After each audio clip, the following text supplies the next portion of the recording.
Bonjour à toutes et à tous. Dans le thème de la prédisposition génétique au cancer du sein, Pauline va nous livrer son expérience. Elle a reçu il y a peu de temps une opération préventive pour réduire drastiquement le risque qui était le sien de développer un jour la maladie. Alors bonjour Pauline, est-ce que je peux te laisser te présenter? Oui, bonjour Alice. Alors, je m'appelle Pauline, j'ai 34 ans, je vis dans les Antilles, sur la petite île de Saint-Barthélemy. Je suis maman d'un petit garçon de 2 ans et je travaille dans le prêt-à-porter avec mon mari. Pauline, tu es porteuse d'une mutation génétique sur le gène BRCA2. Est-ce que tu peux nous raconter comment tu as découvert être porteuse de cette mutation génétique pour commencer? Oui, bien sûr. Alors, dans ma famille, il y a beaucoup de cancers. Ça a commencé en fait avec la lignée de mon grand-père qui a eu un cancer de la prostate. Ensuite, ma mère a eu un cancer du sein et sa sœur également un cancer du sein. Donc, nous, dans ma famille, on garde quand même ça un petit peu éloigné. Donc, je me rappelle pas très bien du cancer de ma mère parce que j'étais assez jeune, mais je sais qu'il y a eu une détection de gènes. Donc, ma mère me l'a dit assez brièvement qu'elle avait le gène BRCA2 qu'ils ont découvert lors de son cancer à elle. Et en fait, ils ont fait ensuite un schéma familial où ils ont essayé de regrouper toutes les femmes et les hommes de la famille pour, euh, pour chercher la détection de ce gène. Donc moi, je ne l'ai pas cherché de suite, pas du tout en fait, parce que je me sentais pas réellement en danger. Je savais qu'il y avait ce gène qui était dans la famille et notamment au niveau de ma mère et que j'avais des chances de l'avoir parce que je savais qu'on avait une chance sur deux de prendre les gènes de sa mère ou de son père. Puis j'ai décidé en fait, j'avais à 31 ans, j'ai décidé d'avoir mon enfant, de continuer ma vie assez paisiblement, sans vraiment y penser. Et en plus de ça, mes parents faisaient que me dire, oh, ne fais pas le test, ça sert à rien de le savoir, hormis de t'angoisser. J'ai fait un simple contrôle chez le gynécologue, en fait, en lui disant que, je ne sais pas pourquoi, cette fois-ci, je lui ai précisé que ma mère était porteuse de ce gène-là, alors qu'avant, vraiment, je le spécifiais pas spécialement. Donc, il a décidé de me faire une palpation des seins. Donc là, il me palpe les seins, il me dit, ah, on sent une boule au niveau de ton sein droit. Vu tes antécédents, je te programme immédiatement une mammographie et une échographie. Bon, sachant que je vis donc à Saint-Barthélemy et que le système médical ici est assez restreint, et notamment tout ce qui est service radiologique, et les radiologues ne sont pas du tout spécialisés dans les seins. Il n'y a vraiment pas un très bon suivi à ce niveau-là. Bon, j'y suis quand même allée, donc je suis tombée sur un radiologue qui m'a au final plus angoissée que ce qu'il aurait dû. Il savait pas trop me dire ce que j'avais. Je suis partie directement après sur l'île d'en face, Saint-Martin, pour faire un IRM. Et là, il me dit, bon, bah, écoute, vu tes antécédents, il m'a classé en fait, parce qu'on classe de 0 à 6 au niveau des seins pour savoir la dangerosité. Il m'a classé en 3 en me disant, bon, on refait un état des lieux d'ici 3 mois pour voir une évolution. Et à ce moment-là, en fait, j'ai pris conscience que ça pouvait m'arriver et que j'avais vraiment un lien très étroit euh, avec le cancer du sein par rapport au gène. Donc, j'ai décidé de prendre un avion, rentrer en France. Je suis allée à Paris, à l'hôpital Villejuif, et j'ai décidé de faire tout mon check-up là-bas, donc mammographie, échographie et l'IRM. Au final, il s'est avéré que je n'avais rien, que c'était un nodule. Et ça m'a créé en fait vraiment comme une détonation. Et j'ai décidé à ce moment-là de faire le gène, le dépistage du gène en fait. Donc j'ai pris rendez-vous pour quelques mois après et je suis rentrée chez moi et je suis repartie pour faire le dépistage donc du gène. C'est assez long à savoir. J'ai fait la prise de sang en septembre et j'ai eu les résultats en décembre. Donc la généticienne m'avait dit que c'était assez long pour recevoir, que en France c'était un peu long, on n'était pas encore vraiment assez rapide pour la détection en fait des gènes, même si moi on savait que c'était assez spécifique parce que j'avais donné les analyses de ma mère, donc on était vraiment à la recherche du BRCA2. Et le 22 décembre, donc, j'ai eu cet appel, pardon, avec la généticienne Et elle m'a dit que j'étais porteuse, malheureusement. Bon, au fond de moi, je le savais. Je ne sais pas pourquoi, j'avais vraiment cette intuition où je le savais. C'est pour ça, peut-être aussi au début, je me voilais un peu la face en ne voulant pas le faire assez rapidement parce que je suis de nature assez anxieuse. Et je voulais pas, je voulais d'abord faire une première grossesse, peut-être l'allaiter, avoir en fait un rapport assez détaché à ma poitrine avant d'avoir quelque chose d'assez anxiogène avec elle-même. Donc voilà, et après tout s'est enchaîné assez rapidement. C'est-à-dire que donc j'ai su que j'avais le gène, elle m'a exposé donc tous les risques que ça a engendré, et également elle m'a exposé tout ce que j'avais à ma disposition pour soit prévenir un cancer, soit me faire suivre tout au long de ma vie, en fait, avec des examens annuels, échographie, mammographie. Elle m'a également précisé que je pouvais bien sûr le transmettre à mes enfants, que ils avaient une chance sur deux de soit avoir mes gènes ou soit avoir les gènes de leur papa. Elle a été Donc voilà. capable de te donner un pourcentage de risque, de développer, un jour la maladie ou non? Alors oui, parce qu'on a bien donc avant ça, j'avais déjà fait avant de faire la prise de sang, quoi, au moment de faire la prise de sang, j'avais eu un rendez-vous bien sûr avec elle où, je lui avais exposé donc tous les antécédents familiaux, au niveau du cancer du sein et de la prostate. Parce que donc le BRCA2 qui découle de mon grand-père, lui est décédé du cancer de la prostate par rapport à ce gène. Et ensuite, aussi parce qu'il y a 2 BRC, il y a le 1 et le 2, et donc elle m'a exposé les risques auxquels j'encourais. Donc elle m'a dit que pour mes seins moi-même, mon risque était de 87% Ah. de développer en fait un cancer au cours de ma vie.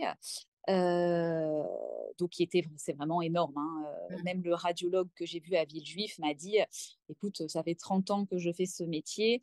Euh, un taux aussi élevé, j'ai jamais vu quoi. Toutes les femmes que j'ai vues ont développé quelque chose au cours de leur vie.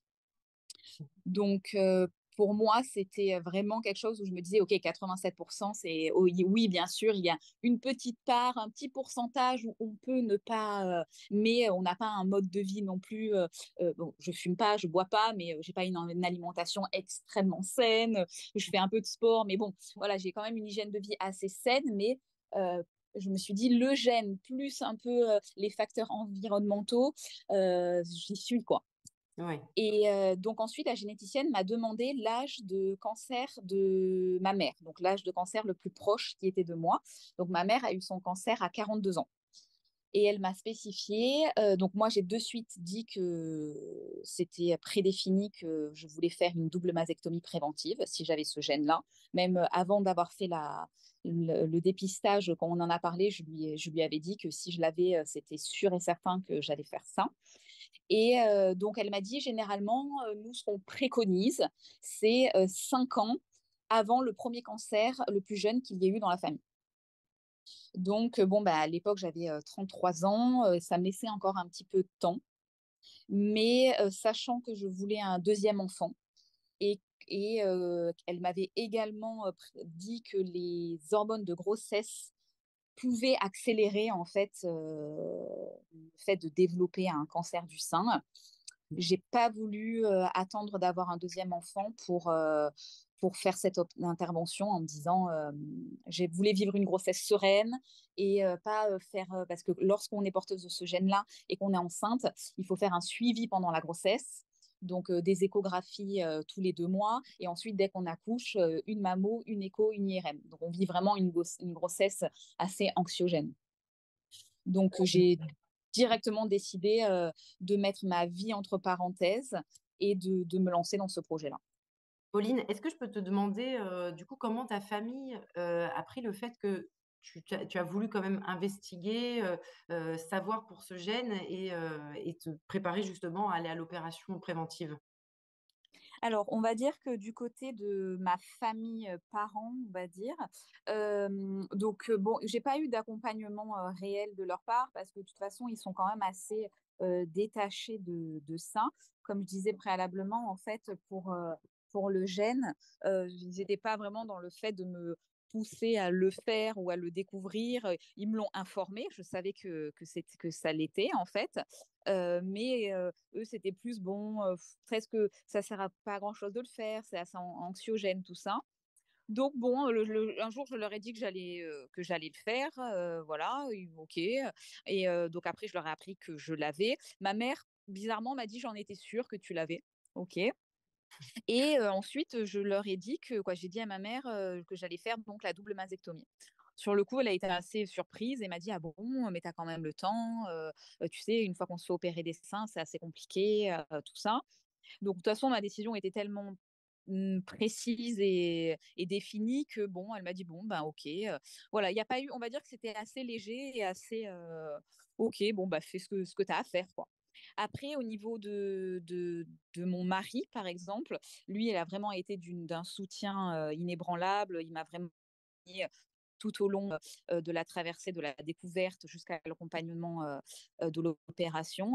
Donc j'ai vraiment eu ce soutien, émotionnel, on va dire avec lui, qui a été vraiment. Et d'ailleurs je pense que c'est très important, alors qu'on l'est de son côté, parental ou, par rapport à son mari ou même, fa ou même amical, je sais pas, mais c'est quand même très important d'avoir un soutien, des personnes à qui parler, à donner, un peu son ressenti. Et moi, je l'ai vraiment eu grâce à mon mari, on va dire, qui m'a apporté tout ce cadre, de lequel j'avais besoin, en fait, pour aller sereinement, à cette opération.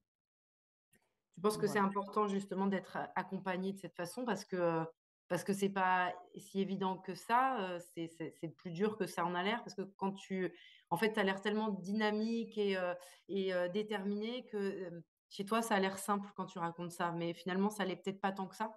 Je pense vraiment que c'est très important d'avoir une aide, un accompagnement. Donc, on peut le trouver soit dans la famille, soit également par des professionnels, hein. On peut se faire aider par des gens qui peuvent nous aider à appréhender la chose. D'ailleurs, moi, ce que j'ai fait aussi avant de faire l'opération, j'ai fait de la sophrologie, de la kinésiologie. Je me suis aussi préparée avec des personnes, en fait, du paramédical, qui m'ont aidé à avoir une approche, en fait, au niveau mental. J'ai fait du PNL aussi, donc pour m'aider, en fait, à vraiment visualiser l'opération, ce qui allait être, et y aller, en fait, en connaissance de cause. Donc je me suis d'ailleurs beaucoup renseignée, j'ai beaucoup cherché dessus, et je me suis vachement aiguillée et aidée avec ces gens-là et mon mari. Mais pour certaines personnes, c'est vrai que c'est primordial, qui ont un tempérament où ils ont vraiment besoin d'un accompagnement, d'avoir un soutien familial. Mais malheureusement, pas tout le monde a un soutien familial vraiment défini et qui peut les aider. Donc moi, j'invite ces personnes-là à essayer de trouver en extérieur, avec un accompagnement, avec des gens qui peuvent vous aider. Moi, la sophrologie m'a beaucoup aidée. J'ai fait de l'hypnose aussi. Et puis, on peut retrouver une aide avec ses amis. En parler, c'est très important. Il faut vraiment extérioriser, en parler, raconter pourquoi on veut le faire, et vraiment assez schématiser dans sa tête pour que lorsqu'on y aille, on soit vraiment au courant de comment ça va se passer, pourquoi on le fait, et également de l'après. Et d'ailleurs, comment ça s'est passé pour toi, justement cette épreuve de la mastectomie, double mastectomie, sur les 2 seins le même jour, c'est ça? Exactement. Donc j'ai fait les 2 seins le même jour. Alors moi, en vivant dans les Antilles, je pouvais passer en public, c'est-à-dire que là où j'ai fait, mon dépistage génétique à Villejuif, ils me proposaient, de faire, l'opération chez eux, mais il y avait de l'attente. C'est-à-dire qu'on ne peut pas, dire: «Bon, ben, prédéfinir une date précise et se dire, voilà, je vais me faire opérer, tel jour à telle heure». Il faut s'inscrire sur une liste, il y a tout un schéma à suivre, en fait, pour arriver jusqu'au jour de cette opération-là. Moi, c'est vrai qu'en vivant dans les Antilles et où je ne peux pas faire des déplacements constamment, où je ne peux pas être sur place, je me suis aiguillée vers le privé parce que je voulais aussi me débarrasser le plus rapidement possible de cette épée Damoclès que j'avais au-dessus de la tête et qui m'angoissait énormément, auquel je me levais le matin, j'y pensais, le soir, j'y pensais. Et je me suis dit, il faut que je me débarrasse de ça le plus rapidement possible. Donc, je suis re-rentrée en France et là, j'ai fait des recherches. Donc, c'est-à-dire, j'ai essayé de trouver en privé où je pouvais passer. sachant qu'on est obligé de s'orienter sur 2 chirurgiens, c'est-à-dire un chirurgien, c'est une opération à 4 mains, donc un chirurgien esthétique qui va faire la reconstruction et un chirurgien oncologue qui va faire la mastectomie. Donc, je suis passée avec 2 chirurgiens, le docteur Sarfati et le docteur Seban, et je suis passée en privé à la clinique Hartmann à Paris. Donc, l'opération en elle-même s'est très bien déroulée. Je suis arrivée le matin, j'ai pas voulu dormir la veille là-bas. Donc, je suis rentrée le matin à 7 heures à la clinique. Tout s'est passé très rapidement. J'ai été prise en charge par l'infirmière qui m'a installée, qui m'a préparée. Le chirurgien esthétique est venu me faire les dessins pour savoir où est-ce qu'ils allaient opérer. Et j'ai été opérée à 9h30 le matin. Donc, l'opération a duré 2h30 et je me suis réveillée en chambre. Alors, je n'ai eu vraiment aucune douleur. J'ai vraiment été assez étonnée au niveau de la douleur. On va dire que pour moi, le plus embêtant a été les drains. Et c'était vraiment la chose la plus douloureuse que je ressentais. Mais au niveau de la poitrine et de la cicatrice, vraiment rien du tout. J'étais tellement étonnée, simplement avec des Doliprane, quand j'avais des petits tiraillements, des petites douleurs, ça passait. Donc là-dessus, j'étais extrêmement contente. Je suis restée à l'hôpital 3 jours plein et je suis ressortie le 4e jour avec les drains. J'avais un peu l'espoir de pouvoir les retirer avant, mais il m'avait précisé que tant que ça s'écoulait, on devait rentrer avant. Donc moi, n'étant pas de Paris, n'ayant pas de famille à Paris, on avait loué un appartement avec mon mari où on est resté. Il me préconisait de rester sur Paris pendant 3 semaines, mais on n'est resté que 15 jours parce que j'avais confié mon fils à mes beaux-parents sur Annecy. Et pour moi, c'était trop compliqué de rester à Paris 3 semaines sans le voir. Donc ma convalescence, on va dire, dans cet appartement, vraiment, c'est super bien fait. J'ai gardé les trains 6 jours avec une infirmière qui venait à la maison quotidiennement pour me changer les pansements. Et on a retiré les drains donc le 6e jour. Ce qui a été pour moi réellement, en fait, de toute l'opération, le plus douloureux. Le retrait des drains, c'est ce qui a été un peu compliqué. Et puis, bon, après, je suis quelqu'un visuellement, j'ai du mal à voir du sang. Donc, c'est vrai qu'une fois qu'on les a enlevés, j'ai eu ce soulagement et j'ai eu l'impression d'avoir passé une étape. Une fois que les drains ont été enlevés, j'ai vraiment eu l'impression d'être plus dans l'opération, mais être dans la reconstruction de cette nouvelle poitrine et de moi-même, quoi. Pardon, de quelle Non. technique de reconstruction tu as bénéficié?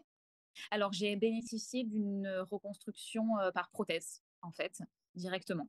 Ils m'ont mis une prothèse au niveau des 2 seins. Donc, on ne choisit pas hein, la taille. C'est d'ailleurs souvent, on me dit, ah, mais t'as pas fait plus gros ou t'as pas choisi une autre taille. Donc, on ne choisit pas hein, la taille que l'on souhaite. C'est-à-dire que c'est le chirurgien esthétique, une fois qu'ils ont enlevé toutes les glandes mammaires, qui mettent la prothèse. Et ma prothèse est située sur le muscle. Donc, Mmh. c'est peut-être aussi pour ça que je n'ai pas eu de douleur. D'ailleurs, le chirurgien esthétique m'avait précisé que lui ne les mettait pas sous le muscle par rapport aux douleurs et pour le fait qu'il trouvait que c'était aussi esthétiquement plus joli de le mettre dessus, parce qu'au final, on n'a plus rien hein, pour camoufler la prothèse, c'est-à-dire qu'on a notre peau et la prothèse qui est par-dessus. Donc, on a aussi un peu cet effet gondolé où on voit la prothèse. Mais voilà, on peut choisir. Donc, c'est-à-dire qu'il y a moi, il m'avait proposé soit de faire une reconstruction par prothèse ou soit par lambeau.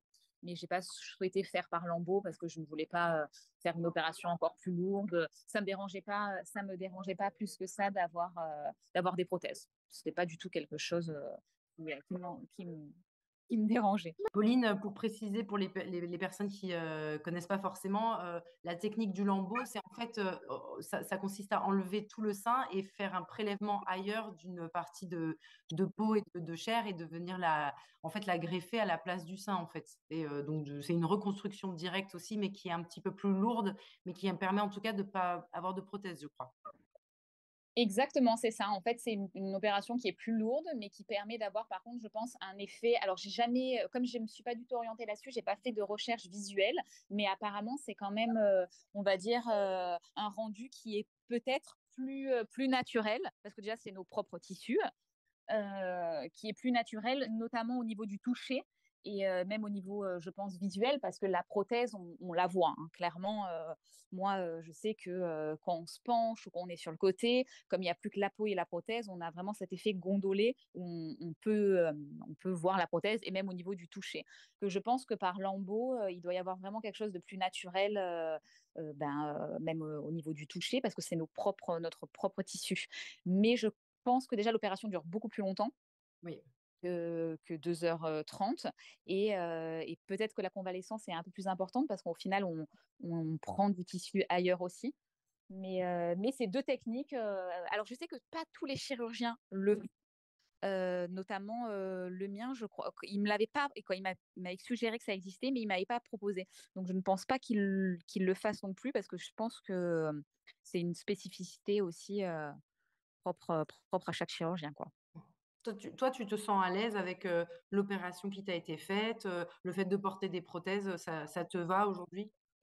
Alors écoute, pour être vraiment transparente, je m'attendais à un résultat un peu j'avais peut-être un peu, édulcoré, le fait que, ça allait pas être ma poitrine. Alors j'étais quelqu'un qui aimait bien ma poitrine avant. Donc c'est vrai que ça a été aussi un petit peu, compliqué sur le coup à accepter, et en fait, moi malheureusement, donc j'ai le sein droit où vraiment je trouve que quand je me regarde à travers le miroir ou même en photo, je ne vois pas réellement de grosses différences. Mais j'ai le sein droit où la prothèse a un petit peu bougé. Donc en fait, ça me fait une asymétrie assez prononcée entre les deux seins. J'ai le sein gauche qui tombe un peu plus.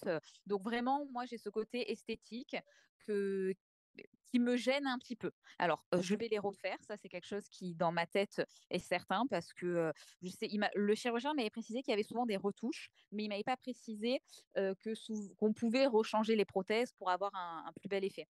Lui m'avait précisé que ce qu'on pouvait faire, c'était faire des injections de graisse autour de la prothèse pour avoir un effet plus bombé et camoufler un peu ces vagues que peut apporter la prothèse. Donc moi, là, quand je l'ai vu post-opératoire, il a de suite vu que la prothèse avait bougé et m'a dit, bah, si tu veux, je te réopère dans 3 mois, on change les prothèses et on refait une injection de graisse. Alors pour moi, ce n'était pas possible de repasser sur le bloc 3 mois après, sachant que les cicatrices donc, sont sous le sein. Ça, c'est très bien parce qu'on ne les voit pas. C'est-à-dire que donc là, elles sont encore rouges parce que je me suis fait opérer le 30 mai dernier, donc elles sont encore, elles sont encore vraiment présentes. Mais quand je suis debout, le sein tombe sur la cicatrice, donc on ne voit pas la cicatrice. Mais pour moi, il était hors de question de me refaire opérer dans 3 mois et repasse, même si ça sera beaucoup plus simple. C'est-à-dire que là, c'est une opération ambulatoire. Je rentre le matin, je ressors le soir, on change les prothèses, on fait une injection de graisse. Je le ferai, mais je laisse un peu la vie, reprendre son cours, avoir un projet bébé numéro 2 et puis au cours de ma vie, je referai, mes seins et c'est pour ça que je rebondis sur le fait que l'accompagnement, familial, amoureux ou amical est quand même assez important parce qu'on a une nouvelle image de soi. Donc il faut accepter cette nouvelle image et on sait qu'on le fait pas pour une question d'esthétique, donc ça, il faut vraiment, se l'intégrer, mais qu'on fait ça pour, entre guillemets, «se sauver la vie» aussi. Donc moi, ce côté que, la prothèse ait bougé, que le côté esthétique n'est pas vraiment, ce que j'attendais, je vis aux Antilles, donc je suis souvent en maillot et c'est vrai que quand je suis en maillot, je le vois encore plus. Mais c'est pas grave, parce que je l'ai accepté et c'est pour ça que d'ailleurs le travail que j'ai fait en préalable avec, des sophrologues ou j'ai accepté le fait que, ma vie, il y avait un avant et un après et puis je suis tellement heureuse d'avoir, enlevé cette épée Damoclès, d'avoir réduit parce que donc j'étais à 87 et j'ai réduit mon taux à 2 donc on réduit drastiquement. Donc voilà, donc c'est vrai qu'il y a un côté esthétique qui est pas incroyable, mais d'un côté on le fait pour se sauver la vie aussi, quoi. Waouh! C'est quand même impressionnant ce chiffre, hein, se dire que tu passes de 87 de risque à 2 c'est quand même, vraiment parlant et très, très choquant. Enfin, dans le Ah bon sens, c'est ouais. quoi. Ouais, ouais. Ah c'est incroyable et d'ailleurs souvent il y a des gens qui me disent: «Oh c'est courageux de l'avoir fait tout ça», mais je trouve ça même encore plus courageux parce qu'il faut le rappeler que pas beaucoup de femmes choisissent en France encore de faire une double mastectomie préventive parce qu'on n'est pas assez, aussi je trouve, accompagnées. C'est-à-dire que moi quand j'ai su que j'avais le gène, j'ai vu ça comme un entonnoir. C'est-à-dire que waouh, on vous apprend ça, j'ai essayé de chercher sur internet, des photos avant-après, des témoignages. D'ailleurs, c'est pour ça que je trouve ça génial que tu fasses ce blog pour aider les gens et les aiguiller. Et on n'a pas du tout en fait de recherche là-dessus. On part un peu dans l'inconnu, je trouve.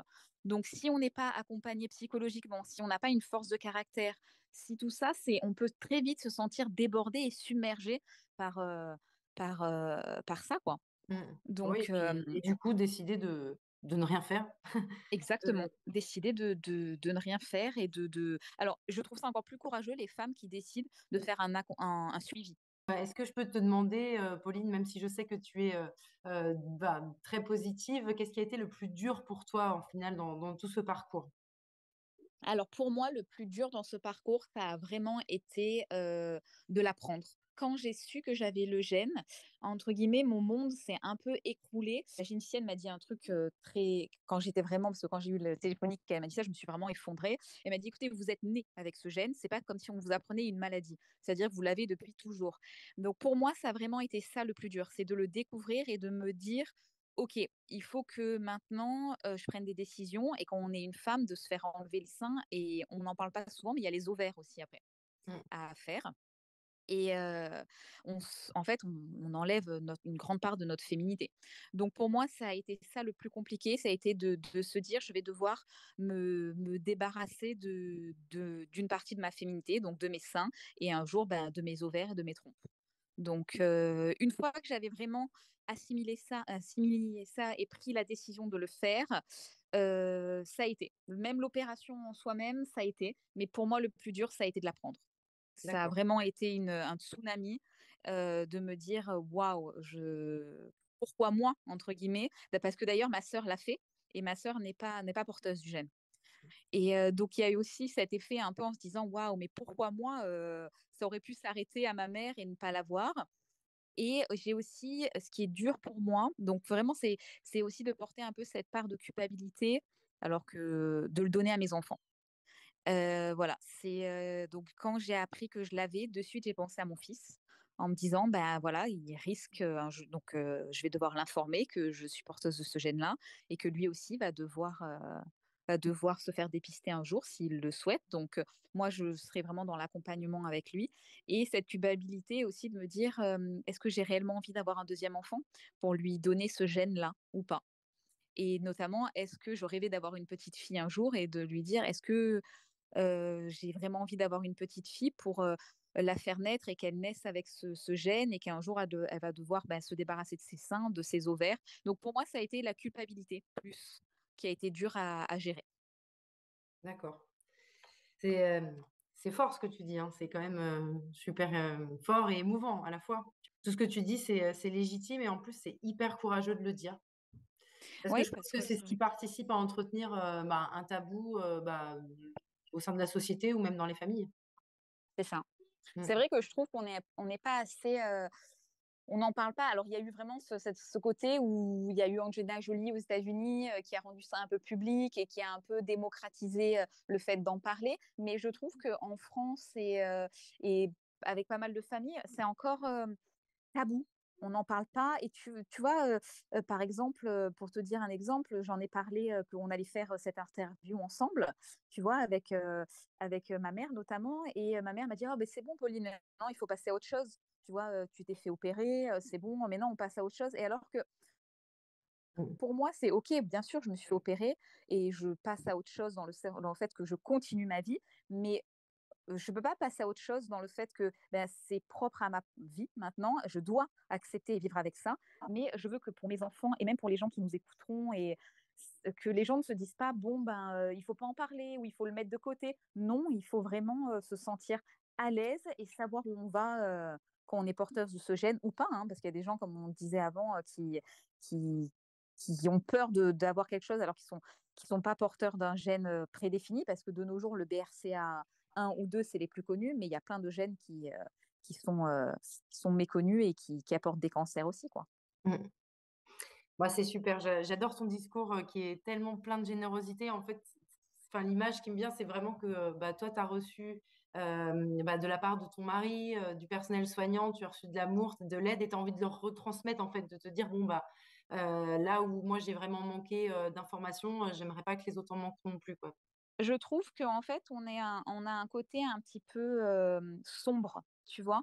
Mm. Moi, quand je faisais des recherches, il y a beaucoup de côtés sombres, mais je trouve qu'il faut aussi avoir un côté positif. Tout à fait. Alors oui, c'est une opération, il faut pas se mentir, qui est dure, qui est difficile. Il y a un avant, il y a un après, mais il y a de la positivité dedans. On le fait pour se sauver. Ça peut très bien se passer. Moi, par exemple, j'ai pas eu aucune douleur. Alors oui, esthétiquement, je suis pas ravie, mais c'est pas grave parce que je les referai et c'est que de l'esthétique et je trouverai une solution pour que ça soit plus joli. Mais je trouve qu'il faut et beaucoup de femmes, je pense, ne veulent pas le faire ou se mettre à côté parce qu'on voit que le côté sombre, en fait Je suis que d'accord. le côté terrible. Et d'ailleurs, tu vois, on a commencé à discuter. Et d'ailleurs, je voudrais encore te remercier vraiment d'avoir toujours pris le temps de me répondre et qu'on se soit appelé. Merci beaucoup là-dessus. C'est normal. Parce qu'en toi, j'ai trouvé vraiment une aide très significative. Ça me touche vraiment d'ailleurs quand je t'en parle. Et j'étais allée sur ton Instagram et donc je cherchais des messages positifs. Donc je lisais dans les commentaires et j'ai rencontré des filles à travers certains posts que tu avais mis, qui avaient commenté, qui étaient remplis de cette positivité et qui m'ont, moi, donné la force de le faire, en fait. Et moi, juste par mon témoignage, ce que j'aimerais apporter, c'est ce côté où, OK, c'est dur, c'est difficile de l'apprendre, c'est une grosse décision à prendre, mais il faut voir vraiment le côté positif que ça va vous apporter. Vous allez enlever cette épée Damoclès, il y aura un avant et après opération, mais vous vous sentirez encore plus forte et ça va très bien se passer, quoi. Ça peut très bien se passer. Il n'y a pas que ce côté sombre, quoi.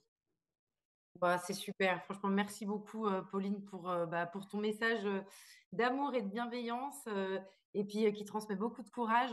Bah, écoute, on va terminer là-dessus parce que je pense que c'était parfait. Tu as tout dit.